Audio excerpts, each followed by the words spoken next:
사장님, 이 계좌로 35억이 입금됐는데요. 혹시 사기 아니신지 확인 좀. 전화를 받은 김민수는 그 자리에서 멈춰 섰습니다. 은행 직원의 목소리가 떨리고 있었습니다. 35억이라는 숫자가 그의 귓가를 맴돌았습니다. 손에 들고 있던 국자가 바닥에 떨어졌고 뜨거운 국물이 튀었지만 그는 느끼지 못했습니다. 지금 뭐라고 하셨습니까? 불과 3개월 전까지만 해도 김민수는 서울 변두리의 작은 백반집을 운영하는 평범한 식당 주인이었습니다. 아니, 평범하다기보다는 가난했습니다. 월세는 밀렸고 식자재 값도 제때 내지 못해 새벽마다 시장 아저씨들에게 머리를 숙여야 했습니다. 그런 그가 매일 아침 8시마다 했던 일이 있었습니다. 바로 식당 뒷문으로 찾아오는 노숙자에게 따뜻한 밥 한 끼를 나눠주는 것이었습니다. 그 노숙자의 이름은 박철민이었습니다. 60대 중반으로 보이는 그는 항상 남루한 옷을 걸치고 있었지만 눈빛만큼은 묘하게 깊었습니다. 김민수는 3개월 전 겨울날 아침 식당 뒷문 앞에 쓰러져 있던 그를 처음 발견했습니다. 그날따라 유독 추웠던 날씨 속에서 박철민은 저체온증으로 의식을 잃고 있었습니다. 김민수는 망설이지 않았습니다. 당장 내일 월세도 걱정이었지만 그는 박철민을 식당 안으로 끌어들였고 따뜻한 국밥을 끓여 먹였습니다. 그렇게 인연이 시작되었습니다. 박철민은 그 뒤로 매일 아침 8시면 어김없이 식당 뒷문을 두드렸고 김민수는 매일 그에게 밥을 주었습니다. 주변 사람들은 미쳤다고 했습니다. 김민수의 아내 이소영조차도 처음에는 반대했습니다. 당장 자신들도 먹고 살기 힘든 판에 남의 입까지 책임지냐는 것이었습니다. 하지만 김민수는 고집을 꺾지 않았습니다. 그에게는 이유가 있었습니다. 20년 전 그가 가난했던 대학생 시절에 어느 식당 주인이 그에게도 똑같이 밥을 나눠줬던 기억이 있었기 때문입니다. 하지만 선행에는 대가가 따랐습니다. 김민수의 식당은 날이 갈수록 어려워졌습니다. 단골 손님들이 하나둘 떠나기 시작했습니다. 노숙자가 드나드는 식당에서는 밥을 먹고 싶지 않다는 이유였습니다.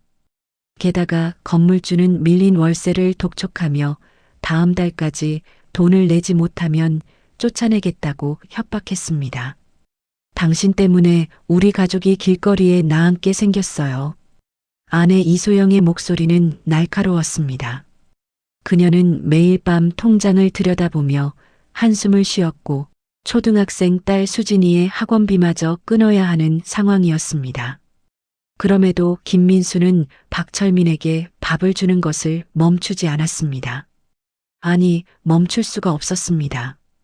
그것이 옳다고 믿었기 때문입니다. 어느 날 식당에 이상한 손님들이 나타나기 시작했습니다. 양복을 깔끔하게 차려입은 중년 남자 둘이 구석자리에 앉아 김민수와 박철민을 유심히 관찰했습니다. 김민수는 불안했지만 그들은 밥값을 제대로 지불하고 나갔습니다. 그런 일이 일주일에 2~3번씩 반복되었습니다. 한 달이 지났고 상황은 더욱 악화되었습니다. 건물주가 최후 통첩을 보냈습니다. 3일 안에 밀린 월세 500만 원을 내지 못하면 즉시 계약을 해지하겠다는 내용이었습니다. 김민수는 은행에 대출을 신청했지만 이미 신용도가 바닥이었던 그에게 은행은 냉정했습니다. 민수야, 이제 그만하자. 우리도 살아야지. 아내의 눈에는 눈물이 가득했습니다. 김민수도 알고 있었습니다. 자신의 고집이 가족을 힘들게 하고 있다는 것을. 그날 밤 그는 처음으로 박철민에게 더 이상 밥을 줄 수 없을 것 같다고 말하려 결심했습니다. 하지만 다음 날 아침 박철민은 평소와 다른 모습으로 나타났습니다. 그는 깨끗하게 면도를 하고 어디서 구했는지 비교적 깔끔한 옷을 입고 있었습니다. 그리고 그의 손에는 낡은 서류 봉투가 들려 있었습니다. 사장님, 제가 드릴 말씀이 있습니다. 박철민의 목소리는 평소와 달리 무게감이 있었습니다. 김민수는 당황스러웠습니다. 3개월 동안 주로 고맙다는 말 외에는 별로 말이 없던 그가 처음으로 진지한 표정을 짓고 있었기 때문입니다. 사장님은 제가 왜 노숙자가 되었는지 아십니까? 김민수는 고개를 저었습니다. 그는 한 번도 박철민의 과거에 대해 물어본 적이 없었습니다. 그저 지금 도움이 필요한 사람이라는 것만으로 충분했습니다. 박철민은 천천히 입을 열었습니다. 그는 과거 중견 건설회사의 대표이사였습니다. 연 매출 500억 원 규모의 회사를 운영하며 승승장구하던 그는 5년 전 대형 건설 사기 사건에 휘말렸습니다. 그는 결백했지만 교묘한 법적 함정에 빠져 모든 재산을 잃었고 가족들마저 그를 떠났습니다. 출소 후 그에게 남은 것은 아무것도 없었습니다. 저는 죽으려고 했습니다. 그날 밤 사장님 식당 뒷문 앞에서 김민수의 가슴이 철렁 내려앉았습니다. 하지만 사장님이 저를 살려주셨습니다. 밥만 주신 게 아닙니다. 제게 다시 살아갈 이유를 주셨습니다. 박철민이 건넨 서류 봉투 안에는 놀라운 내용이 담겨 있었습니다. 그것은 토지 소유권 증명서였습니다. 경기도 외곽의 땅 3,000평에 대한 소유권이었는데 박철민이 사업을 하던 시절 마지막으로 남겨둔 유일한 자산이었습니다. 당시에는 아무도 관심 없는 변두리 땅이었기에 채권자들도 가져가지 않았던 것이었습니다. 이 땅을 사장님께 드리고 싶습니다. 김민수는 손을 내저었습니다. 그럴 수 없다고 자신은 그저 당연한 일을 했을 뿐이라고 말했습니다. 하지만 박철민은 고개를 저었습니다. 이미 명예 이전 절차를 시작했습니다. 3개월 전부터요. 사실 박철민은 김민수에게 밥을 얻어먹으면서도 몰래 무언가를 준비하고 있었습니다. 낮 시간 동안 그는 도서관에 가서 부동산 정보를 검색했고 자신의 땅이 있는 지역이 신도시 개발 예정지로 선정되었다는 사실을 알아냈습니다. 정부의 공식 발표는 아직 나지 않았지만 곧 발표될 예정이었습니다. 한 달 뒤면 그 땅의 가치가 최소 50억 원은 될 겁니다. 김민수는 믿을 수 없었습니다. 이것이 꿈인지 현실인지 분간이 되지 않았습니다. 하지만 박철민의 표정은 진지했습니다. 하지만 저는 받을 수 없습니다. 김민수의 대답에 박철민은 미소를 지었습니다. 그것은 3개월 만에 처음 보는 그의 진심 어린 미소였습니다. 이미 늦었습니다, 사장님. 법적으로 모든 절차가 완료되었습니다. 그날 저녁 김민수는 아내에게 모든 것을 말했습니다. 이소영은 처음에는 믿지 않았습니다. 사기가 아니냐고, 노숙자를 어떻게 믿을 수 있냐고 따졌습니다. 하지만 서류를 직접 확인한 후 그녀는 말을 잃었습니다. 모든 것이 진짜였습니다. 다음 날 정부는 공식적으로 신도시 개발 계획을 발표했습니다. 박철민의 예상은 정확했습니다. 그 땅이 포함된 지역이 대규모 주거단지로 개발될 예정이었고 보상금 협상이 곧 시작될 것이라는 내용이었습니다. 언론에서는 해당 지역의 땅값이 폭등할 것이라고 보도했습니다. 하지만 그때 예상치 못한 일이 벌어졌습니다. 건물주가 갑자기 식당 문을 걸어 잠그고 나타난 것입니다. 그는 김민수가 큰 돈을 받게 될 거라는 소문을 들었고 밀린 월세는 물론이고 앞으로 10년치 계약금을 당장 내라고 요구했습니다.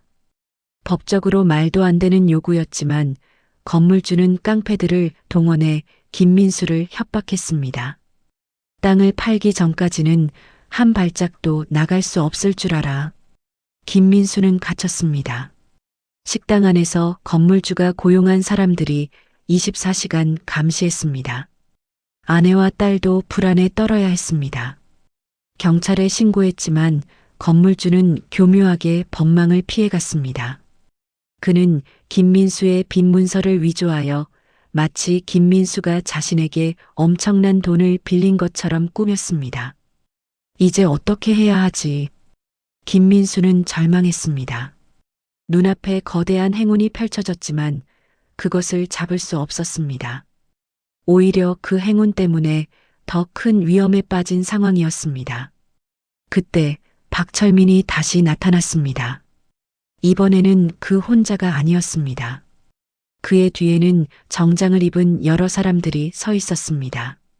그들은 변호사들이었고 박철민이 과거에 함께 일했던 동료들이었습니다.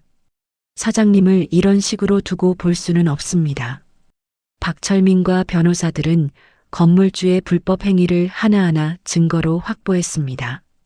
CCTV 영상, 증인 진술, 위조된 문서의 필적 감정까지. 일주일 만에 건물주는 경찰에 체포되었고 김민수는 자유의 몸이 되었습니다. 그리고 드디어 그날이 왔습니다. 정확히 박철민과의 첫 만남으로부터 3개월 하루가 지난 날이었습니다. 김민수는 은행에서 전화를 받았습니다. 고객님, 혹시 해외 송금 받으실 예정이셨나요? 계좌로 큰 금액이 입금되어서. 담당 직원의 목소리는 떨리고 있었습니다. 그럴 만도 했습니다. 김민수의 계좌에 35억 원이 입금되어 있었기 때문입니다.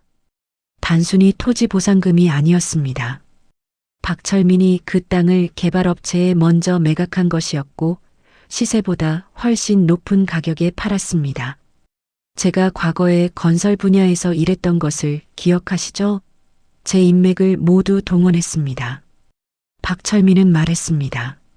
그는 3개월 동안 단순히 밥만 얻어먹은 것이 아니었습니다. 낮 시간을 이용해 과거 동료들을 하나하나 찾아갔고 머리를 숙이며 도움을 요청했습니다. 처음에는 모두 그를 외면했습니다. 하지만 그는 포기하지 않았습니다. 한 사람이 제게 기회를 주었습니다. 그 한 사람의 선의가 제 인생을 바꿨습니다. 그래서 저도 누군가에게 기회를 주고 싶었습니다. 김민수는 은행 건물 앞에서 그 전화를 받았습니다. 손에 든 휴대폰이 덜덜 떨렸고 무릎에 힘이 풀렸습니다. 그는 그 자리에서 주저앉아 소리내어 울었습니다. 지나가던 사람들이 쳐다봤지만 그는 신경 쓰지 않았습니다. 3개월 전 그가 추운 겨울날 밤 뒷문 앞에 쓰러져 있던 노숙자를 일으켜 세웠던 그 순간의 선택이 이런 결과를 가져올 줄은 꿈에도 몰랐습니다. 월세도 걱정이고 당장 내일 식자재 값도 걱정이던 그가 그저 사람으로서 해야 할 일을 했을 뿐이었습니다. 은행에 들어가 통장을 확인했을 때 김민수는 다시 한번 눈물을 흘렸습니다. 숫자로만 보던 35억이라는 금액이 실제로 자신의 계좌에 찍혀 있었습니다. 이것은 단순한 돈이 아니었습니다. 이것은 3개월 동안의 선의에 대한 보답이었고 한 사람의 생명을 구한 것에 대한 축복이었습니다. 집으로 돌아가는 길에 김민수는 박철민을 만났습니다. 그는 여전히 식당 뒷문 앞에 서 있었습니다. 하지만 이제 그의 모습은 완전히 달라져 있었습니다. 깨끗한 양복을 입었고 머리도 단정하게 빗었으며 과거 사업가였던 시절의 품위를 되찾은 모습이었습니다. 사장님, 이제 제 빚을 다 갚은 것 같습니다. 박철민이 말했습니다. 김민수는 고개를 저었습니다. 아니라고, 빚 같은 것은 없었다고 말하고 싶었습니다. 하지만 말이 나오지 않았습니다. 그저 눈물만 흘러내렸습니다. 그로부터 1년이 지났습니다. 김민수의 인생은 완전히 달라져 있었습니다. 그는 작은 백반집을 더 큰 식당으로 확장했습니다. 하지만 가장 중요하게 만든 것은 식당 한쪽에 마련한 특별한 공간이었습니다. 무료 급식소. 매일 아침 8시부터 10시까지, 그리고 저녁 5시부터 7시까지 그곳에서는 누구나 무료로 따뜻한 밥을 먹을 수 있었습니다. 노숙자든 가난한 학생이든 끼니를 거르는 노인이든 상관없었습니다. 김민수는 이곳을 운영하는 데 매달 수천만 원을 썼지만 전혀 아깝지 않았습니다. 박철민은 작은 부동산 컨설팅 회사를 다시 시작했습니다. 과거의 명성을 모두 회복하지는 못했지만 그는 이제 행복해 보였습니다. 그리고 그 역시 매주 김민수의 무료 급식소에서 자원봉사를 했습니다. 어느 날 한 기자가 김민수를 찾아왔습니다. 노숙자에게 밥을 나눠준 것이 35억으로 돌아온 이야기를 취재하고 싶다는 것이었습니다. 김민수는 정중히 거절했습니다. 저는 특별한 일을 한 게 아닙니다. 그저 사람으로서 당연한 일을 했을 뿐입니다. 하지만 그 기자는 포기하지 않았고 결국 작은 지역 신문에 기사가 실렸습니다. 그 기사를 본 많은 사람들이 김민수의 식당을 찾아왔습니다.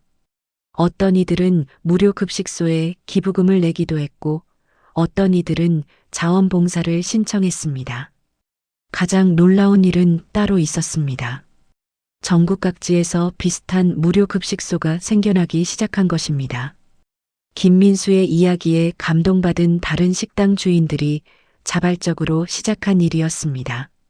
작은 선의가 거대한 물결을 만들어낸 것입니다. 김민수의 딸 수진이는 이제 중학생이 되었습니다.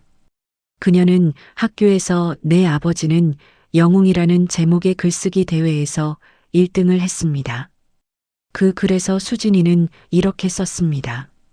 아버지는 부자가 될 것을 알고 노숙자 아저씨에게 밥을 준 것이 아닙니다. 아버지는 그저 옳은 일이라고 믿었기 때문에 했습니다. 그것이 진짜 영웅입니다. 어느 추운 겨울날 아침, 김민수는 무료 급식소를 준비하며 창밖을 바라봤습니다. 눈이 내리고 있었습니다. 1년 전 박철민을 처음 만났던 그날처럼 추운 날이었습니다. 문이 열리고 한 젊은 남자가 들어왔습니다. 남루한 옷을 입고 얼굴은 수척했으며 눈빛은 절망으로 가득했습니다. 김민수는 그를 보자마자 알 수 있었습니다. 이 사람도 도움이 필요하다는 것을. 어서 오세요. 따뜻한 국밥 한 그릇 드시겠습니까? 젊은 남자는 고개를 끄덕였습니다. 그의 눈에서 눈물이 흘러내렸습니다. 김민수는 정성스럽게 국밥을 끓여 그 앞에 놓았습니다. 뜨거운 김이 올라오는 국밥을 보며 젊은 남자는 처음으로 미소를 지었습니다. 문 옆에 서 있던 박철민이 김민수에게 다가와 작은 목소리로 물었습니다. 또 시작하시는 겁니까? 김민수는 웃으며 대답했습니다. 이미 시작한 것을 멈춘 적이 없습니다. 그날 저녁 김민수는 집으로 돌아가는 길에 하늘을 올려다봤습니다. 별이 총총히 박혀 있었습니다. 그는 20년 전 자신에게 밥을 나눠줬던 그 식당 주인을 생각했습니다. 그분은 이미 세상을 떠났지만 그의 선의는 여전히 살아 숨쉬고 있었습니다. 선의는 사라지지 않습니다. 그것은 한 사람에서 다른 사람으로, 한 세대에서 다른 세대로 전달됩니다. 김민수는 그것을 증명했습니다.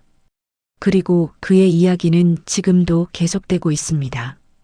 식당 입구에는 작은 액자가 걸려 있습니다. 거기에는 이렇게 적혀 있습니다. 선의에는 이자가 붙습니다. 그것도 아주 큰 이자가. 김민수는 그것이 진실이라는 것을 알고 있었습니다. 35억이라는 돈보다 더 큰 것을 얻었기 때문입니다. 그것은 바로 한 사람의 생명을 구했다는 것, 그리고 그 선의가 세상을 조금 더 따뜻하게 만들었다는 확신이었습니다. 겨울은 여전히 춥습니다. 하지만 김민수의 식당에서는 언제나 따뜻한 김이 올라오고 있습니다. 그리고 그 김 속에는 수많은 이야기들이 담겨 있습니다. 절망에서 희망으로, 추위에서 온기로, 외로움에서 연대로 이어지는 이야기들이 이것이 바로 한 그릇의 밥이 만들어낸 기적이었습니다. 그로부터 5년이 더 흘렀습니다. 김민수의 무료 급식소는 이제 전국의 50개 지점으로 확장되었습니다. 그는 35억 중 대부분을 재단 설립에 사용했고 따뜻한 한 끼 재단이라는 이름으로 정식 비영리 법인을 만들었습니다. 매년 수천 명의 사람들이 이 재단의 도움을 받고 있었습니다. 박철민은 이제 70대가 되었지만 여전히 건강했습니다. 그는 재단의 이사로 활동하며 김민수를 돕고 있었습니다. 두 사람은 이제 가족이나 다름없는 관계가 되었습니다. 매주 일요일이면 두 가족이 함께 모여 식사를 하는 것이 전통이 되었습니다.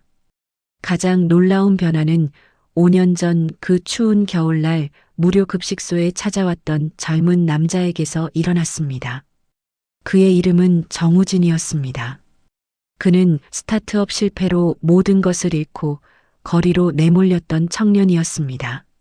하지만 김민수의 도움으로 다시 일어설 수 있었고 지금은 성공한 IT 기업의 대표가 되어 있었습니다. 정우진은 매달 자신의 수입 중 10%를 따뜻한 한 끼 재단에 기부했습니다. 그리고 그 역시 회사 건물 1층에 무료 급식소를 만들어 운영하고 있었습니다. 선의의 고리는 이렇게 계속 이어지고 있었습니다.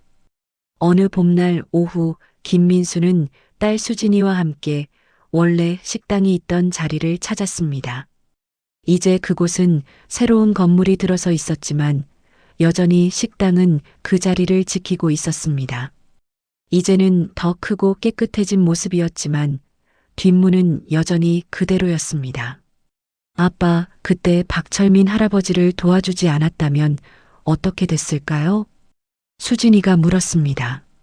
이제 대학생이 된 그녀는 사회복지학을 전공하고 있었습니다. 김민수는 잠시 생각에 잠겼다가 대답했습니다. 그래도 나는 똑같이 했을 거야. 돈이 돌아올 것을 알고 도운 게 아니니까. 그냥 그게 옳은 일이었으니까. 수진이는 아버지의 손을 꼭 잡았습니다. 그녀는 자랑스러웠습니다.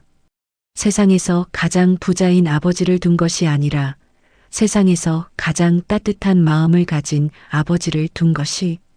김민수는 뒷문을 바라보며 생각했습니다. 만약 그날 그 추운 겨울 아침에 쓰러진 박철민을 그냥 지나쳤다면 어땠을까? 35억 원도 없었겠지만 더 중요한 것을 잃었을 것입니다. 사람으로서의 양심, 누군가를 구했다는 보람, 그리고 선의가 만들어낸 아름다운 연결들. 돈은 언젠가 사라집니다. 하지만 선의는 영원히 남습니다. 그것은 한 사람의 마음에서 다른 사람의 마음으로 전달되며 세대를 넘어 이어집니다. 김민수는 그것을 증명한 사람이었습니다. 해질 무렵 김민수와 수진이는 식당을 나서며 하늘을 올려다봤습니다. 저녁 노을이 아름답게 물들어 있었습니다. 그리고 그 노을 아래에서 오늘도 어디선가 누군가는 따뜻한 밥 한 끼를 나누고 있을 것입니다. 선의는 기적을 만듭니다. 때로는 35억 원이라는 숫자로, 때로는 구해진 한 사람의 생명으로, 때로는 세상을 조금 더 따뜻하게 만드는 작은 변화로. 김민수의 이야기는 그것을 증명하는 살아있는 증거였습니다.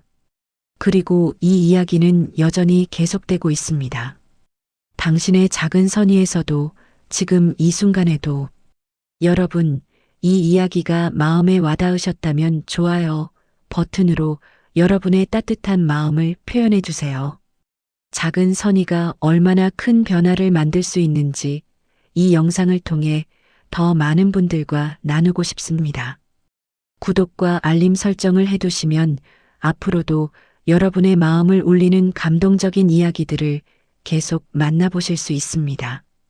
여러분의 구독 하나하나가 더 많은 좋은 이야기를 만드는 힘이 됩니다. 댓글로 여러분의 생각을 나눠주세요. 혹시 여러분도 선의를 베풀거나 받아본 경험이 있으신가요? 여러분의 이야기가 또 다른 누군가에게 희망이 될 수 있습니다. 오늘도 영상 시청해 주셔서 감사합니다. 여러분 모두 따뜻한 하루 보내시길 바랍니다. 다음 영상에서 또 만나요.